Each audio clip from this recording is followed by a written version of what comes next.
I grew up on 172nd Street and Manor Avenue in Soundview area of the Bronx, right by the 6th line. Stayed there till I was 16. Moved to Mount Vernon with my mother and father. It was a great neighborhood to grow up in. My dad was a New York City police officer. He started as a patrol officer.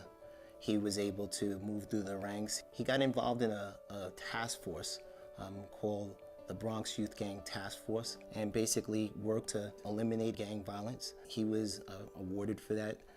He certainly was a great police officer, but he taught me a lot about working with people and having people that building a level of trust. My mom was a nurse, and she was a nurse in the intensive care unit at Bellevue. When I was 19, I was worked for New York Telephone, and my mom made less money than I did as a head nurse. And I always thought that her job would have been a lot more important, and I saw that there was a difference in the disparity in income and how that worked. And my mom was part of the organization that built the nurses union because of that level of disparity. So I saw again, early age, how there was differences in treatment for different people. And I made it my business to make sure that if I had an ability to change that, I would. I was elected in 2007 and then became chairman of the Board of Legislators in 2010. I came on the board being an activist, being a former president of the NAACP, being a community activist and a human rights activist. So I've been an activist legislator. I'm really proud of what I've been able to accomplish as chair of the Board of Legislators and the things we've fought for. Doubling the administration's proposed tax relief to help middle-class taxpayers. Fighting to keep child care affordable for working parents who could not manage without it. Passing a strong clinic access law to make sure women can exercise their right to choose. And banning hydrofracking waste to keep Westchester's drinking water clean and pure. The people of Westchester face the highest property taxes in the country. I talk about lowering taxes because the only way to have tax relief, lowering taxes, is by having tax fairness.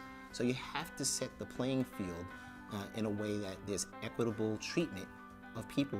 You can't have property owner A next to property owner B, and they live in the same exact house, built by the same person at the same time, and they pay two different taxes.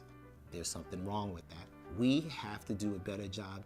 Westchester deserves better.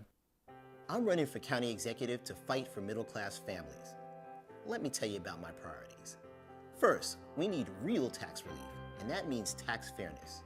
We need to invest in infrastructure, repairing aging roads and bridges, to save money down the road and to create jobs now. As county executive, I'll make economic development a top priority, doing more to attract small and mid-sized businesses here.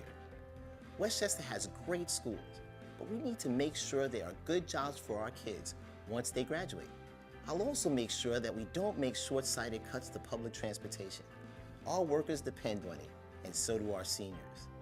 I'll continue to stand up for values that unite us as Democrats, whether that's protecting a woman's right to choose, reducing gun violence, or making sure that child care and other vital social services are available to all the people and families who need them most.